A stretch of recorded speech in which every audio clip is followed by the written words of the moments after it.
இது மகிமை நேரம். ஆண்டவர் உலக ரட்சகரமாய் இருக்கிற இயேசு கிறிஸ்துவின் ஈடு இணையிட்ட பரிசுத்த நாமத்தில் என் அன்பின் வாழ்த்துக்கள்.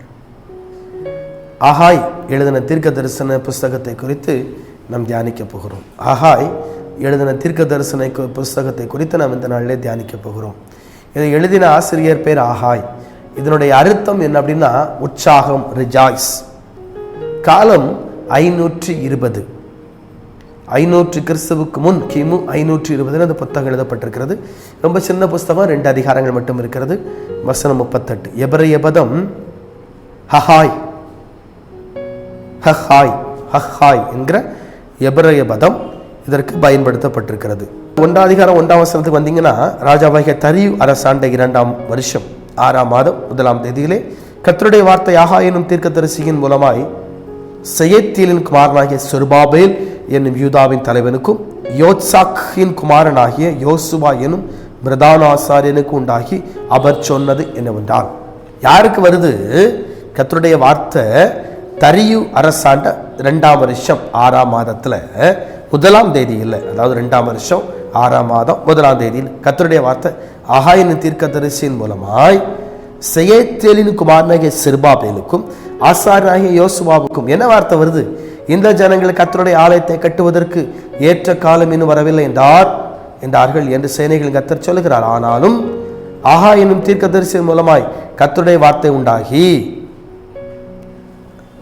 அவர் சொல்லுகிறார், இந்த வீடு பாழாய் கிடக்கும் போது நீங்கள் மச்சு பாவப்பட்ட உங்கள் வீடுகளில் குடியிருக்கும்படி யான காலம் இதுவோ. இந்த ஆலயம் கட்டுறதுக்கு டைம் இல்லைன்னு சொல்றாங்க. எனக்கு கர்த்தர் சொல்றதேப்பா, மச்சு பாவுற வீடுல நீங்கள் குடியிருப்பதுக்கு இது காலமா? இது காலம் இல்லையே அப்படின்னு சொல்லிட்டு உங்கள் வழிகளை சிந்திச்சு பாருங்க.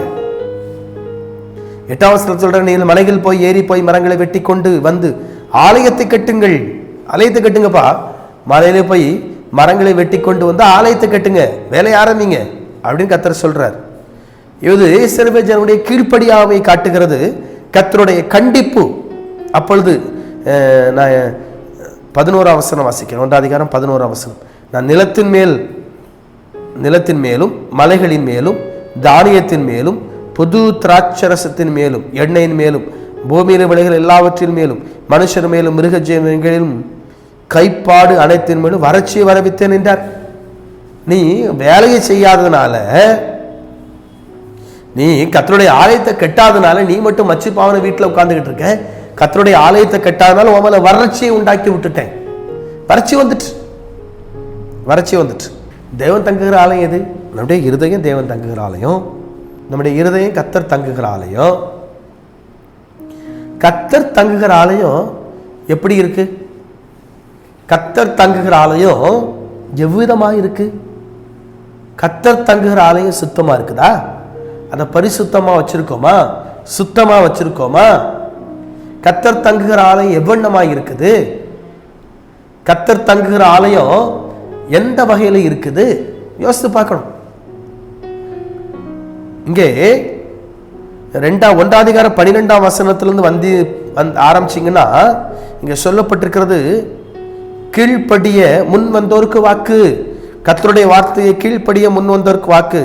12ஆம் வசனம், 1ஆம் அதிகாரம் 12ஆம் வசனத்தில், அப்பொழுது சேத்திலின் குமாரனாகிய செருபாபேலும் யோசாக்கின் குமாரனாகிய யோசுவா என்னும் பிரதான ஆசாரியரும் ஜனங்களின் மீதியான அனைவரும் தங்கள் தேவனாகிய கர்த்தரின் அனுப்பின ஆகாய் என்னும் தீர்க்கதரிசியுடைய வார்த்தைக்கும் செவி கொடுத்தார்கள். ஜனங்கள் கர்த்தருக்கு முன்பதாக பயந்திருந்தார்கள். அப்பொழுது கர்த்தருடைய தூதனாகிய ஆகாய் கர்த்தர் தூதனுக்கு அனுப்பிய வார்த்தையின்படி ஜனங்களை நோக்கி, நான் உங்களோடு இருக்கிறேன் என்று கர்த்தர் சொல்லுகிறார் என்றார். கீழ்ப்படிஞ்சு பயப்பட்ட உடனே கர்த்தர் சொல்லி, நான் அவங்களோடு இருக்கேன்ப்பா, கீழ்ப்படுகிற உங்களோடு கூட இருக்கிறேன். இன்னைக்கு கீழ்ப்படுகிற நம்மோடு கூட கர்த்தர் இருக்கிறார். அவருடைய வார்த்தைக்கு கீழ்ப்படியும், அதான் முக்கியம். அவருடைய கட்டளைகளுக்கு கீழ்ப்படியும், அதான் முக்கியம். அவருடைய கட்டளைகளுக்கு கீழ்ப்படியாம தப்பி ஓடணும்னா கர்த்தர் நம்மளை புடிச்சு இருக்கிறவர். அவருடைய கட்டளைகளுக்கு நாம் கீழ்ப்படிவது அவசியம். கண்டிப்பாக நாம் கீழ்ப்படிய வேண்டும். அவருடைய கட்டளைகளுக்கு கண்டிப்பாக நாம் கீழ்ப்படிய வேண்டும். இன்னைக்கு அவருடைய கட்டளைகளுக்கு நாம் கீழ்ப்படுகிறோமா? It is important. இன்னைக்கு நான் எப்படி இருக்கிறோம்? அடுத்தால கர்த்தருடைய வருங்கால ஆளுகை குறித்து சொல்லப்பட்ட 2ஆம் அதிகாரம் 20ஆம் வசனத்துல 2ஆம் அதிகாரம் 23ஆம் வசனம் வரைக்கும் கர்த்தருடைய ஆளுகை சொல்லப்பட்டிருக்கிறது. 22ஆம் வசனம் நான் வாசிக்கிறேன். 2ஆம் அதிகாரம் 22. ராஜ்யங்களின் சிங்காசனத்தை கவிழ்த்து ஜாதிகளுடைய ராஜ்யங்களின் பலத்தை அழித்து ரதத்தையும் அதில் ஏறி வருகிறவன் கவிழ்த்து போடுவேன். குதிரையோடு கூட அவைகளின் மேல் ஏறி வருகிறவர்களுக்கு அவரவர் தங்கள் தங்கள் சகோதரின் பட்டயத்தாலே விழுவார்கள். நேரா கடைசி 23ஆம் வசனத்துக்கு வருது. சேனைகளின் கர்த்தர் சொல்லுகிறார், செயேத்தலின் குமாரனாகிய செருபாபேலின் என் ஊழியக்காரனே, உன்னை நான் அந்நாளிலே சேர்த்துக் கொண்டு உன்னை முத்திரை மோதிரமாக வைப்பேன் என்று கர்த்தர் சொல்லுகிறார். எல்லாத்தையும் அழிப்பேன், ஆனா செருபாபேலை முத்திரை மோதிரமாய் வைப்பேன். கர்த்தர் உங்களை தங்களுடைய முத்திரை மோதிரமாய் வைத்திருக்கிறாரா? கர்த்தருடைய கையில இன்னைக்கு நீங்க முத்திரை மோதிரமாய் இருக்கீங்களா? ஆண்டவருடைய கையில முத்திரை மோதிரமாய் இருக்கீங்களா? யோசித்து பார்க்கணும். கர்த்தருடைய கையில நம்ம எப்படி இருக்கிறோம்? ஆண்டவருடைய கையில நம்ம எப்படி இருக்கிறோம்? கர்த்தருடைய கையில நாம் எப்படி இருக்கிறோம்? அவருடைய வல்லமைக்கும்பதாக நாம் எப்படி இருக்கிறோம்? அவர் நம்மை முத்திரை மோதிரமாக வைக்கும்படி விரும்புகிறார். அவருடைய முத்திரை மோதிரமாக நாம் இருக்கிறோமா? இந்த யூதா புஸ்தகம், இந்த ஆகாய் புஸ்தகத்தை எழுதின ஆகாய் யூதாவின் திருவிழா நாட்களிலே ஒன்றிலே பிறந்தவர் என்று சொல்லி வரலாற்று ஆசிரியர்கள் சொல்லுகிறார்கள். யூதா அவனுடைய திருவிழா நாட்களிலே ஒன்றிலே பிறந்தவர் என்று சொல்லி இவரை குறித்து சொல்லப்பட்டிருக்கிறது. இந்த ஆகாய் தீர்க்கதரிசி இஸ்ரவேலுக்கு தீர்க்க தரிசனம் உரைக்கிற ஒரு வல்லமையான, அது பர்டிகுலரா 2 பேருக்கு சொல்றது, செருபாபேல், யோசுவா. இந்த செருபாபேல் இஸ்ரவேல் ஜனங்களை அழைத்து கொண்டு வந்த ஒருவன். இந்த யோசுவா அப்பொழுது பிரதான ஆசாரியனாக இருந்த ஒருவன். 2 பேருக்கும் கர்த்தர் பர்டிகுலரா பேசுறார், பர்டிகுலரா சொல்றார். அவங்க கீழ்ப்படுகிறாங்க. இன்னைக்கு கர்த்தருடைய வார்த்தைக்கு நீங்க கீழ்ப்படுகிறீங்களா? அவருடைய வார்த்தைக்கு கீழ்ப்படிக்கூடிய எண்ணம் உங்களுடைய இருதயத்தில் இருக்கா? அந்த எண்ணத்தின்படி வாழ்கிறீர்களா?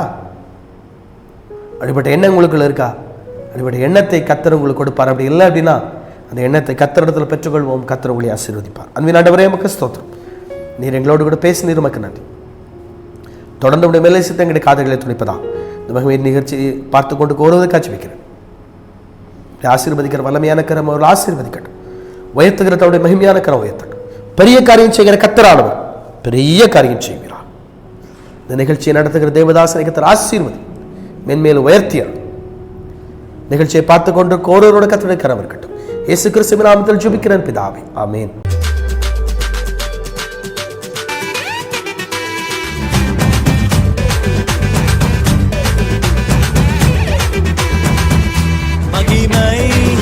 மகிமை